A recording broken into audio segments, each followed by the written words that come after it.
আসসালামু আলাইকুম সবাইকে, কেমন আছেন সবাই? Welcome back to Saimach kitchen. Saimach কিচেনের আজকের রেসিপিতে থাকছে পাকিস্তানের স্পেশাল পেশোয়ারি বিফ। চলুন আমরা রেসিপিটা দেখে আসি।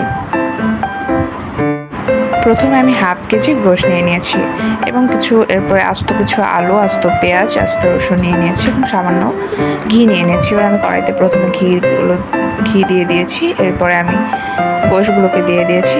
আপনারা একটু তেল আলা গোশ নেওয়ার ট্রাই করবেন এবং 1 থেকে 2টা হাড় আলা গোশ নেবেন। এবার আমি এটাকে সামান্য একটু ভেজে নিচ্ছি। এরপরে আমি আস্ত আলুগুলোকে দিয়ে দিচ্ছি এবং আস্ত পেঁয়াজ ও রসুনগুলোকে দিয়ে দিচ্ছি। এবার ঘিয়ে সামান্য কাঁচা লঙ্কা দিয়ে দিয়েছি এবং গোলমরিচ দিয়ে দিয়েছি উপর দিয়ে এবং পরিমাণ মতো লবণ দিয়ে দিয়েছি। এবার এটাকে সামান্য কিছুক্ষণ ভেজে নিয়েছি। এরপরে আমি এটাকে প্রেশার কুকারে দিয়ে দিয়েছি। এবার এটাকে প্রেশার কুকারে কিছুক্ষণ নেড়ে চেড়ে এটার মধ্যে পানি দিয়ে দিচ্ছি। এবার পানি দিয়ে এবার গোশটাকে সুন্দরভাবে সিদ্ধ হতে দিয়ে দেব।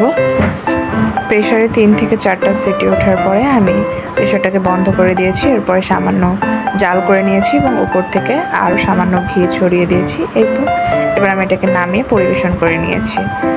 এই তো দেখতেই পাচ্ছেন অনেক সহজে এবং খুব দ্রুত তৈরি হয়ে গেল তেল মশলাবিহীন পাকিস্তানের বিখ্যাত পেশোয়ারি বিফ।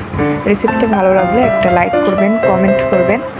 নতুন নতুন ভিডিও পেতে আমাদের চ্যানেলটি অবশ্যই সাবস্ক্রাইব করবেন। আল্লাহ হাফেজ সবাইকে।